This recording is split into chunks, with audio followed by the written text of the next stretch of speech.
Hey Fire fans, Nick here with another episode of the Feed the Fire podcast, and we are coming to you after another disappointing home loss by the Chicago Fire, this time at the hands of Western Conference opponent San Diego, and it was a match that everyone hyped up. It's a top team in the West. It's the first time the Fire ever get to play this expansion team, and the Fire came out flat. We're going to talk about the stats in that match, how things are going to shape up against their upcoming midweek match against Atlanta, and we're also going to look over this new article from ESPN about how FIFA and the global player unions have agreed to mandatory rest periods. We're going to talk about all of that and more in tonight's episode. But if you want to get engaged and be part of the show, please email me at glasshouseSoccer@gmail.com. Leave a comment in the YouTube comments section. You can find me on social media, Twitter and Facebook mostly, at GlassHouseSoccer.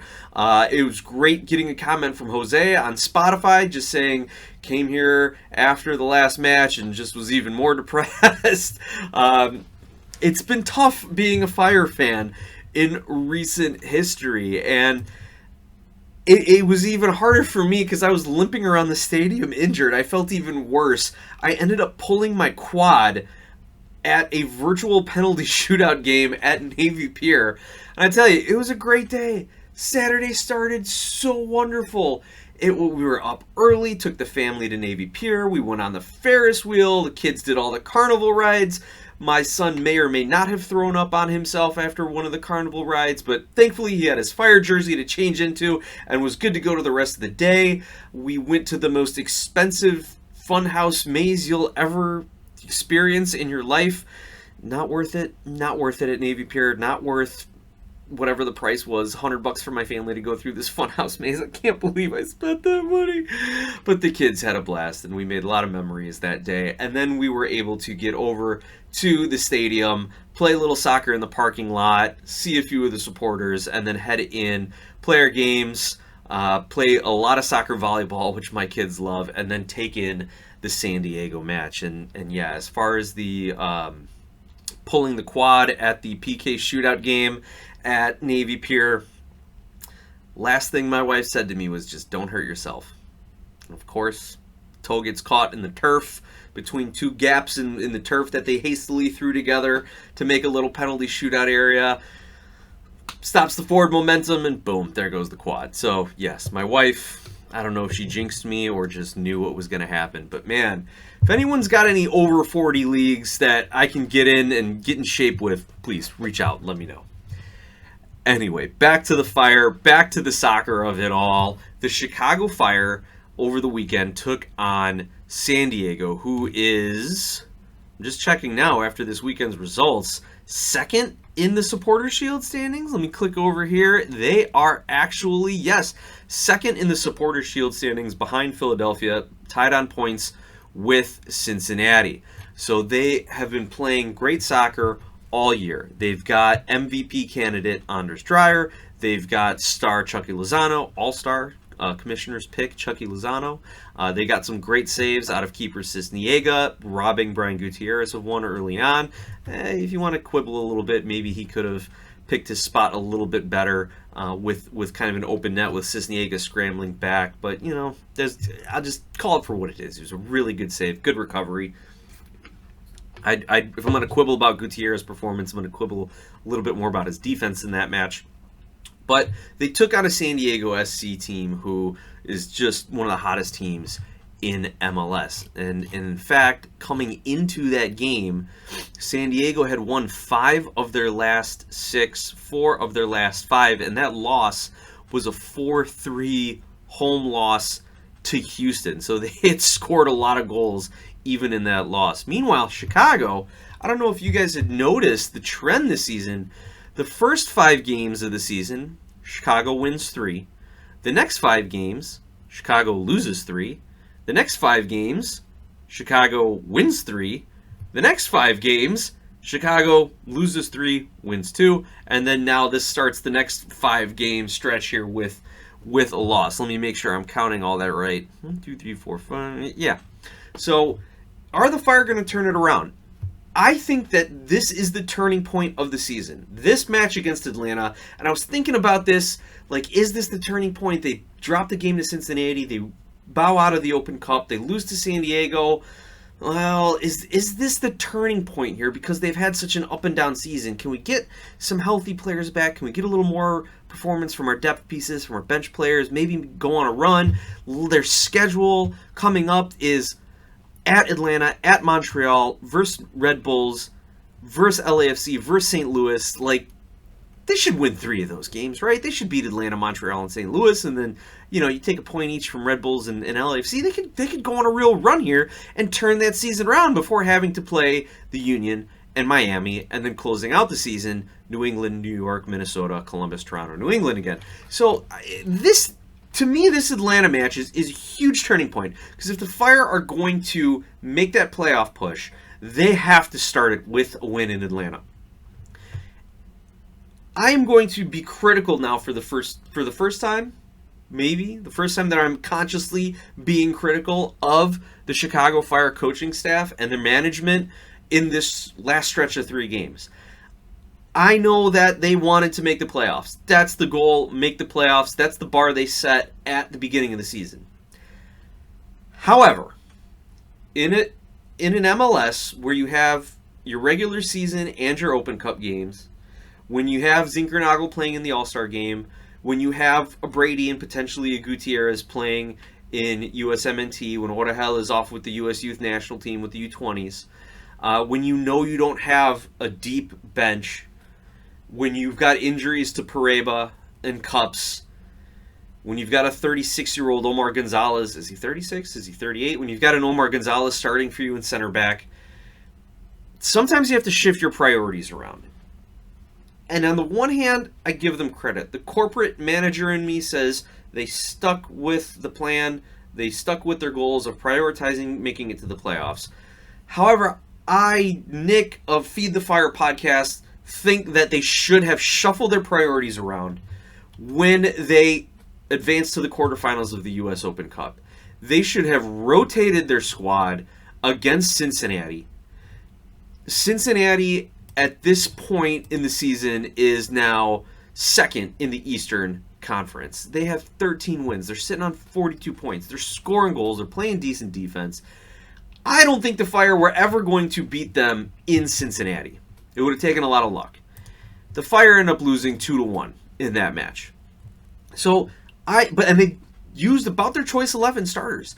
I think they should have rotated and prioritized that Minnesota game.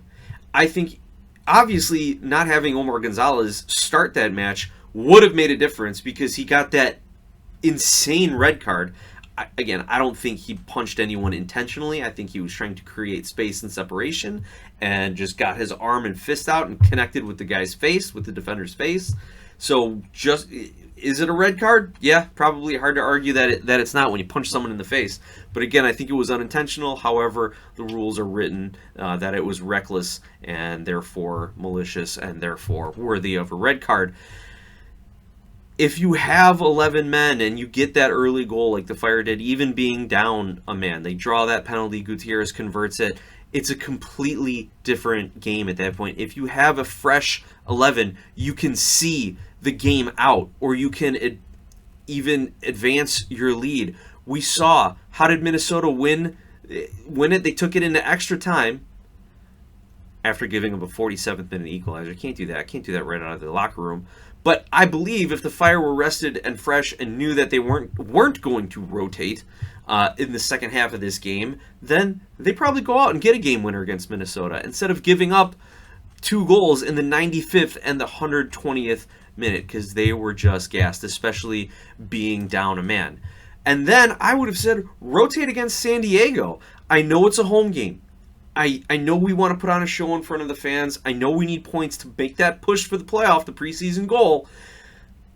But rotate. It's a Western Conference opponent. So if you draw or lose, it's not like you're making up too much ground against or losing too much ground against Eastern Conference opponents. And again, same philosophy against Cincinnati. You're playing against San Diego. Best team in the league. Best team in the Western Conference. One of the top 3 teams in the league right now. Even at home where you've been bad, you really think you're going to beat them? I rotate that San Diego game so you can come out fresh and make sure you're in the best position to win at Atlanta and at Montreal, two bottom teams in the Eastern Conference. So you can keep above those teams and keep pushing for that 7, 8, 9 spot in the playoffs. I think this is the turning point of the season. And if they win at Atlanta, then maybe it won't be as dramatic. But if, for whatever reason, they lose to Atlanta, to me, now you have lost a shot at the U.S. Open Cup, which, by the way, you would have played the winner of San Jose and Austin, which turned out to be Austin. And you travel down to Texas to take on an Austin team who, by the way, is now down their top striker, Brandon Vasquez, torn ACL, out for the season, World Cup future in jeopardy. Sucks for Brandon Vasquez. I feel terrible for the guy. I mean, I tore an ACL playing in my law school rec league, and I was devastated. But for someone at his level, and for all he's gone through in his career, all the teams that he's been with, to have this happen to him now at this point in his career, just awful. I'm hoping he can come back and have a solid career after his recovery. But you would go down to Austin, a team that hasn't been playing so well. If you win that game, you're in the final. You're in the U.S. Open Cup final. And who is on the other side of the bracket that you would be facing? And by the way, the Chicago Fire had home field advantage if they were to advance to the final. So the remaining teams in it is Nashville and the winner of Philadelphia and Red Bull. So you're going to have a tough opponent regardless, but that's a cup final at home for the Chicago Fire. That to me should have been the priority. Reshuffle the priority, reevaluate it. I know it's tough. I know you don't want to change horses midstream or try different lineups and things. I know Berhalter is trying to build consistency, get his players to be cohesive, build some chemistry. That's why he's kept the same starting lineup throughout.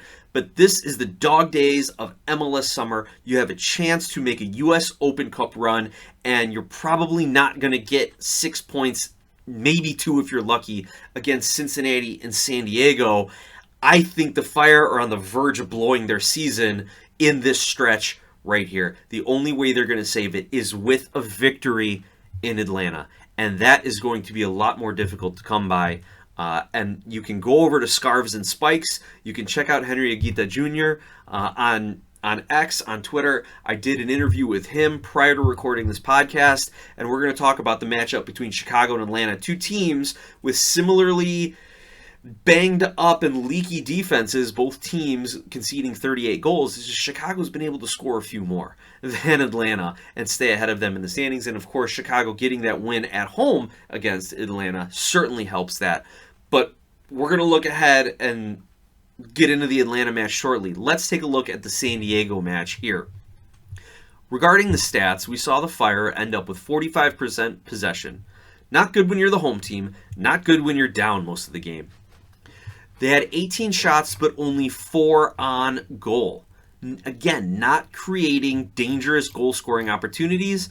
However, they did end up with a 2.5 XG.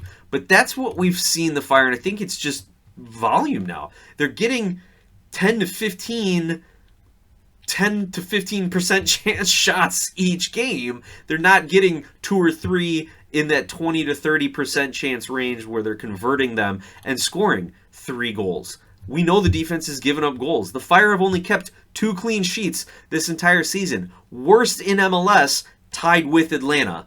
Only 2 clean sheets, and those come on 2 0-0 draws against Miami and Orlando City, if I recall correctly. So the Fire's defense will be giving up goals, and you've got an Atlanta team who is just waiting to pounce on a bad defense in the second half of this season. So the Fire need to do better, create better goal-scoring opportunities. They ended up blocking 7 shots. They had 427 total passes compared to San Diego's 564. So the press not working as we would have liked it to. Maybe there's some tired legs out there. The Fire did get 7 corners. I completely forgot to go out and get my Frank from Portillo's for 5 corner kicks. I was icing my quad on the couch. Did not get over to that. But only 1 total cross the Fire had. Brady's credited with 2 saves. Defense gets 1 clearance, 17 fouls, and 2 yellow cards. And so the Chicago Fire, again, a very, very average to potentially above average match statistically speaking, but nothing to show for it other than a 2-1 home loss. And this is what we're seeing with the Fire, that the defense is going to give up one or two, the offense is going to get one, and then where's it going to break? Is if the defense gives up one and the offense gets one, where's it going to break? Is the defense going to give up the second? Is the offense going to get the second? Can the Fire hang on for a 2-1 victory? I mean, if we're looking at the Fire's run of form, 2-1 loss, 2-1 loss, 3-2 victory. You want to throw in the Minnesota game, 3-1 loss. Should have been practically 2-1. 1-0 loss, 2-0 loss, and then we're in the DC and Orlando 7-1 win, 3-1 win. But so recently, the offense has not been working at all. You go back to the beginning of the season, 1, 2, 3, 4, 5. The Fire's first 5 games, they scored 2, 2, 3, 2, 3 goals. And they held opponents to 4, 2, 1, 1, 1. So getting 3 of those 5 wins coming on offense. They need their offense to step up. The defense is going to give up at least a goal in this game against Atlanta. I fully expect it. And looking ahead to this Atlanta matchup, like I said, a great conversation with Henry Aguita over at Scarves and Spikes. He said Atlanta is banged up on defense, but they've got attacking players who just want to make something happen. Almiron hasn't been playing up to his standards. The team hasn't been playing up to Almiron's standards of Atlanta United. Remember, he was here when they were winning trophies, when they were setting league records for points, for goals, for spending. They're still spending, but not developing that cohesiveness, that chemistry. I almost feel like Atlanta United is a year and a half behind where the Chicago Fire are right now. That they're emulating, that they can emulate the Fire. That's that same kind of path where we're spending money on DPs, it's just not there. They're getting some homegrown development, getting some homegrown contributions. They need their homegrowns next season to take a step up. They need their DPs next season to take a step up. We've seen the homegrown midfield of Pineda, Orahel, Gutierrez, what it's done, very solid in MLS this season. We've seen Kuipers take a step up, and then Zinkernagel and Bamba, the supporting cast there. Now let's work on the defense and work on the depth. So I think there's a lot of parallels between Chicago and Atlanta, but going down to Mercedes-Benz Stadium, going down to an Atlanta team that is sitting 12th in the standings, 2 behind Chicago, on 19 points, 9 points behind the Fire. They are hungry for something. And Henry was saying that their homegrown players, their young guys, they're going out hungry to prove themselves game in and game out. And they're trying to find a blend between these well-paid senior players, whether TAM, DP, veteran MLS players, and how they can bring that team together and be cohesive. And a leaky Chicago Fire defense might be the cure for them to get that, or might be the path to get that chemistry and cohesion. I certainly hope not. I think the Fire are going to be better than that. On a real fast pitch like in Atlanta, I think it's going to help the Fire a little bit with the way they like to work their 1-2. As long as they are keeping crisp passes, playing out of the back. We saw that playing out of the back mistake from Chris Brady and the defense leading to the first goal by San Diego. Not sure. Maybe it was Brady just kind of getting back into the swing of things after USMNT camp, or not even camp, after USMNT duty, even though he didn't get any playing time in the Gold Cup, was with the team, backing up Matt Freese there. Alongside Matt Turner. The Fire are going to have to be crisp coming out of the back, but they can attack the Atlanta defense. Atlanta has given up, like I said, 38 goals this season. It is not the most in the Eastern Conference. It is the third most in the Eastern Conference. Fire also tied for third most. The only teams in the East who have given up more goals than Atlanta and Chicago. Montreal and DC at 41 each. And if you want to flip over to the Western Conference, the Galaxy, Kansas City, and Dallas have given up 43, 41, and 39 goals, respectively. So, facing a pretty bad defense here. It would be nice to see Kuipers get a couple, Zinkernagel. It'd be really nice to see Bamba get back in scoring form and find that finishing touch that has been missing, considering he is one of the Fire's top paid players, that he was brought in as an offensive centerpiece. what I was really disappointed in last week, in the last match against San Diego, is I really wanted to see how Zinkernagel stacked up against Dreyer, because those were two players that the Fire were scouting and going after. And if the Fire ended up not being able to sign Dreyer, and they ended up with Zinkernagel, I'm not going to say sloppy seconds or that we didn't get our first choice guy. Zinkernagel has been absolutely amazing and totally worthy of his all-star call-up. But I wanted to see, what if we had Dreyer and Zinkernagel? I think Bamba was the main target, but can you imagine Dreyer and Zinkernagel on opposite sides of Kuipers being fed balls by Gutman and Barroso and Gutierrez? That'd be exciting to imagine right now. I'm not up on Bamba. I haven't given up on him yet. Or Bambia, as John Donovan likes to call him. I'm not giving up on him yet. He needs to find his finishing touch, and hopefully that is what we see here. We need to have a little bit sharper defense, both passing out of the back as well as tracking those far post runners. We see the miscommunication happen too many times, but then on offense, we just need to take advantage of the better chances. Given all of that, I predicted it on the Scarves and Spikes show. I think we do end up in a 2-2 draw here. The Fire stop the bleeding.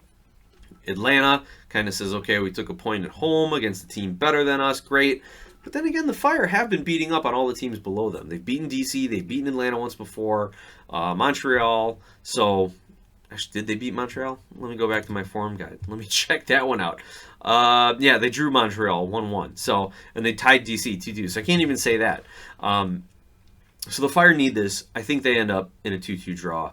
And I think they take the point, stop the bleeding, go down, try to win in Montreal, and then just get results against tough opponents coming up after that, and then try and end the season on a point streak, sneak into that 8 or 9 spot if they can. That's what I'm looking at for the Fire. That's the recap. That's the preview. Now, let's pause. Quick water break here. Let me take a sip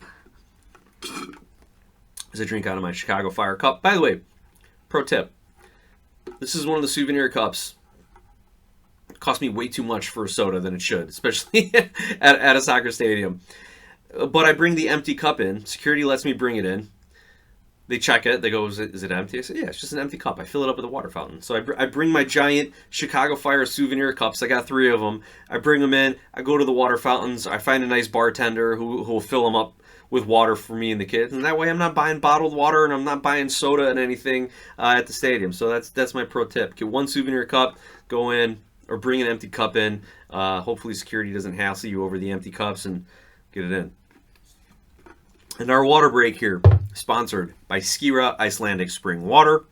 Skira is Icelandic for clear, and the water comes from a spring in a government-protected nature preserve in Iceland. Go out to your local 7-Eleven, get a bottle, 2 or 3.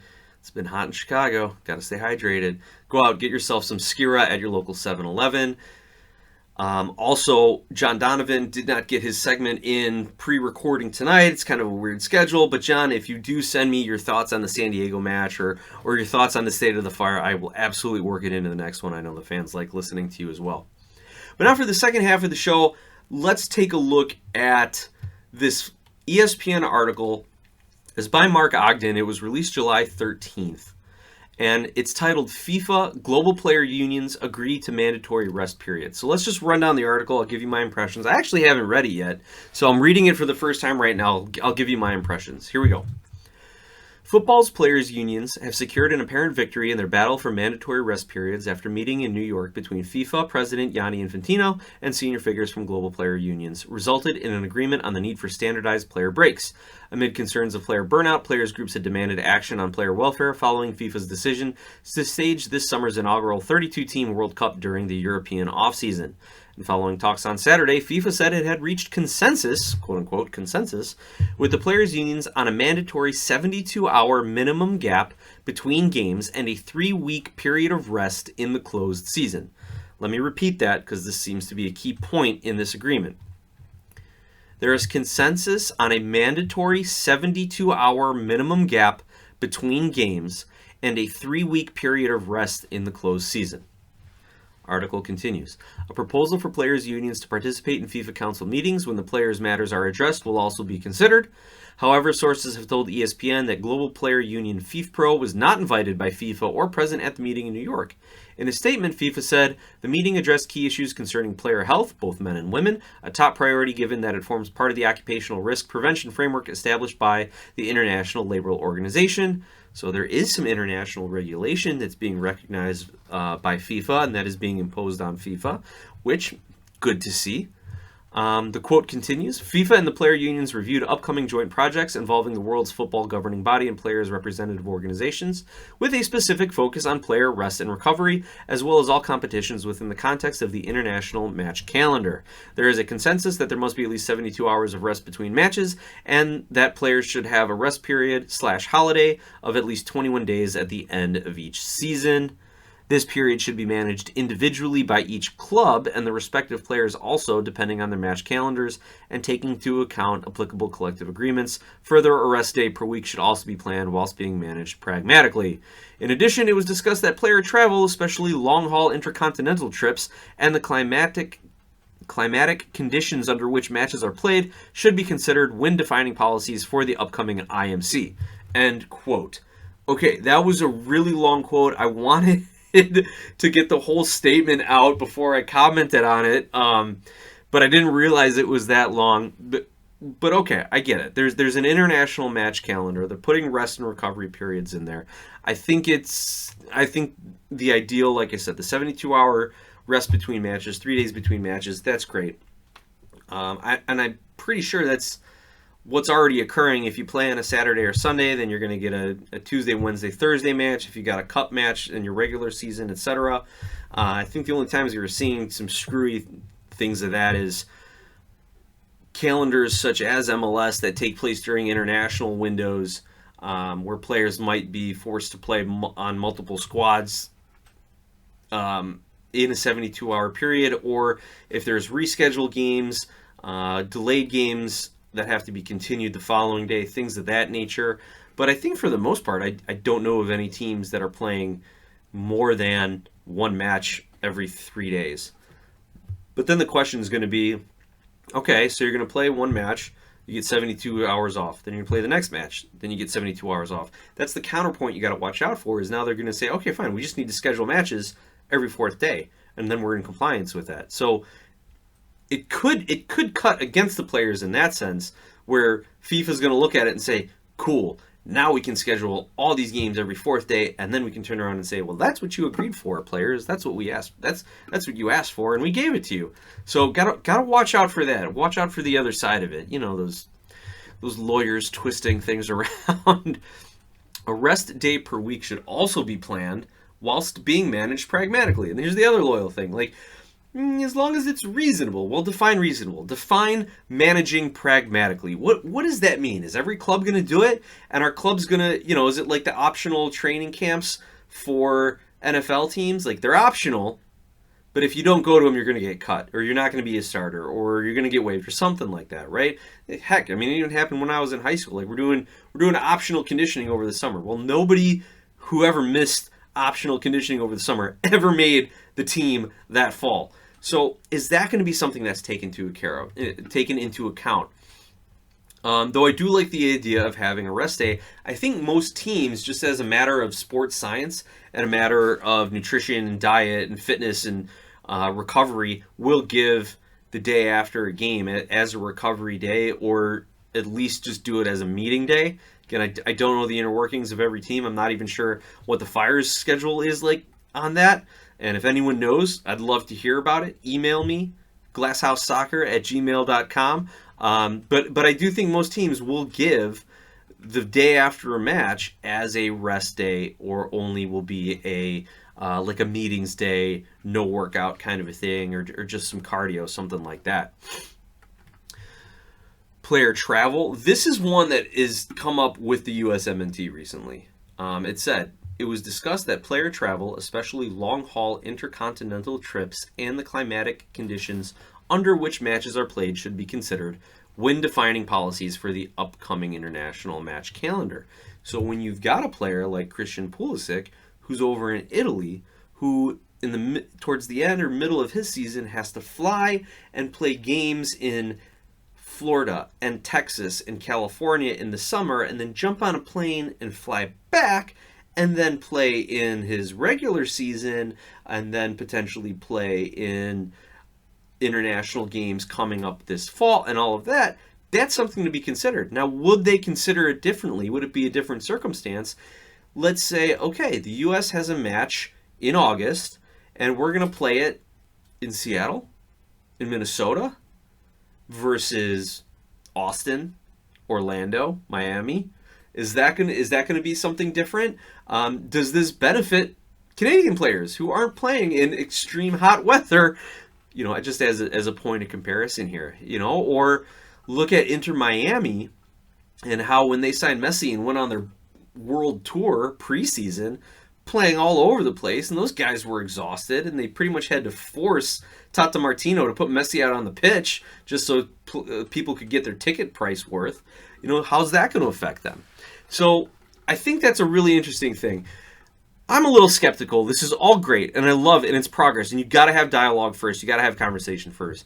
But the fact that FIFA is making a statement that is saying we're going to focus on rest and recovery, we're going to focus on competitions within the context of the international match calendar, we're going to do the 72-hour rest, we're going to do the 3 weeks holiday, we're going to do each club can manage it on their own, respective players can work it into their contracts. That's how I read respective players will also manage it. It's going to be negotiated for. People are going to put it in the contract. And from the Chicago Fire perspective, we saw that with Philip Zinkernagel when he had 2 weeks off and it was pre-planned. And turns out, yeah, he negotiated that when he signed. He got married. He put in a 2-week time off so he could go get married with his contract. I think that's great. That's exactly how negotiations should go. When I interviewed for a new job, I tell them, I said, hey, I got a vacation planned coming up in 2 months. So I want that time off as part of my signing deal, and I don't want it to count against me. It's already been approved. I've already had to spend that out at my prior job, and so and they'll usually come back and say, okay, we'll give you the time off, but it's got to come out of your new employee time off bank. I'm like, okay, fine, that's fair enough. You don't overplay your hand, but you always got to give yourself room to work with here. I think that's great, but it's going to be now up to these agents and players, and how is each team going to treat each player similarly or differently? And then what else? Also, you're having the day of rest. You're discussing climate. You're discussing long-haul travel. What's considered long-haul travel? Is it just international? Is it would London to Paris be long-haul travel? Would Toronto to Miami be long-haul travel? Would Vancouver to Miami, the longest away game in North American professional sports, would that be considered long-haul travel? I think these are all important questions. They're on the right track. It can't come soon enough, but part of me is skeptical that with all these variables, nothing is going to get done about it, and FIFA is just going to be like, fine, we'll talk about it as much as we want to, as long as nothing changes. That's what worries me. Now here, the article continues on, and it gives us a little more background and context into these discussions. It says, FIFPro and the Players' Unions of England and France filed a lawsuit against FIFA with the European Union in June 2024, alleging that it had abused its dominant position and violated European competition by expanding its fixture calendar with the expansion of the FIFA World Cup and introduction of the Club World Cup. Expanded competitions, congesting the schedule, and the player's not getting any more money out of it, and the club's not getting any more money out of it. That's what that comes down to. That's how I read that. The article goes on. On the eve of the Club World Cup in the U.S., FIFPro called for a mandatory 4-week break at the end of each season. With the FIFA Club World Cup being introduced without consultation with player groups, FIFA said it agreed with the players' unions on the need for a balance to be struck, quote unquote, balance to be struck, between the club and international calendar. Regarding competitions, now this is another quote from FIFA. Regarding competitions, FIFA and the player unions agreed on the importance of striking the right balance between national team football and club football on the one hand, and between domestic, continental, and global cup competitions on the other hand, the FIFA statement said. It is important to create opportunities for players from all over the world to compete in top competitions, as this boosts global football development. Additionally, offering more playing opportunities to players who are not in the highest international level was also identified as a priority, end quote, end statement, end article. So I like how it ended. And that, look, we've got all these general agreements in place. We know what we want. We want rest. We want mandatory rest. We want mandatory breaks. We need to. We do want to promote these expanded World Cups, both international and Club World Cup, because you're giving teams like Auckland, like Red Diamonds, like Seattle, an opportunity to showcase themselves on the global stage. You are now giving nations like Bolivia or like an Israel even who might sneak into UEFA qualifying or some playoff rounds, right? Or like I'm trying to think of like the next tier of Asian and African countries. And I'm sorry, my international repertoire just isn't that great for footballing nations. But like we always would see South Korea, Japan, and Australia come out of Asia. Now we've got the opportunity, and yes, we would see Iran and Saudi Arabia come out at times as well.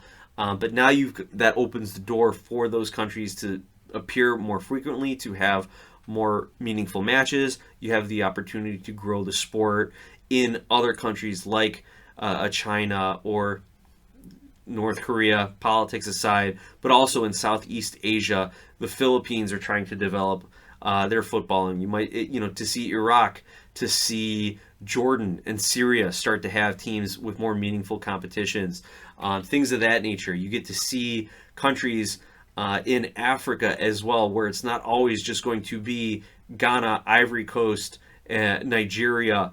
You're going to get other countries. South Africa is going to have more opportunity. We know they've got a thriving domestic league there, and can they continue to develop it? So I like how FIFA is saying we want to expand it because we want to expand the game globally and not just have the same, right? What's the trivia? Only teams from South America and Europe have ever played in a World Cup final, I think. I know that only teams from Europe and South America have ever won a World Cup. I think only teams from South America and Europe have ever played in a World Cup final as well. I'll have to fact check that. So I like the fact that FIFA is saying we need to expand this and we need to bring more countries in, bring more countries to the seat at the big table. But yes, you do need to strike a balance with players. Part of that, at least for MLS, is going to be expanded roster rules, expanded higher salaries, expanded roster slots. I really like that they kept the 5 sub rule post-COVID. I think that is really helpful. The concussion sub that doesn't count against you, injury subs, all those things I think are important in order for player safety, recovery, fitness, and the well-being of the game. And I think that all feeds into these discussions here. Those are changes that we have seen positively impact the game. You're not changing the game fundamentally, which is big for me personally. If you're going to start changing rules, don't change the fundamental aspects of the game. Okay, fine.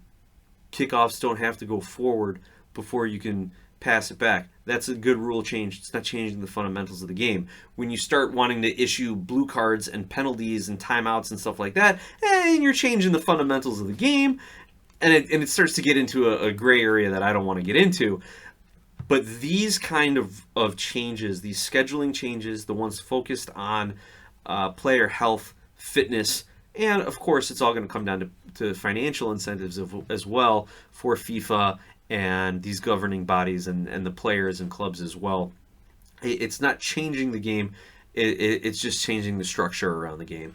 And I think it's great that we have these conversations. I'm not sure I'm going to see much of it happen anytime in the near future, and hopefully it happens shortly after that, though. All right, well, there we go. That's the end of the episode. I'm going to wrap things up here and just say thank you to everyone who's tuning in, who's listening, who's interacting with me on social media, via email. Remember, like, subscribe, rate, review. Thank you to Henry Agita and everyone at Scarves and Spikes for allowing me to come on to your show and talk a little bit about the next Fire match. If anyone wants to, if you see me at some of the next Fire games, please come out, say hello. Shout out to Israel in section 205 up there with all of us cheering on from the upper decks. And as always, let's go Fire.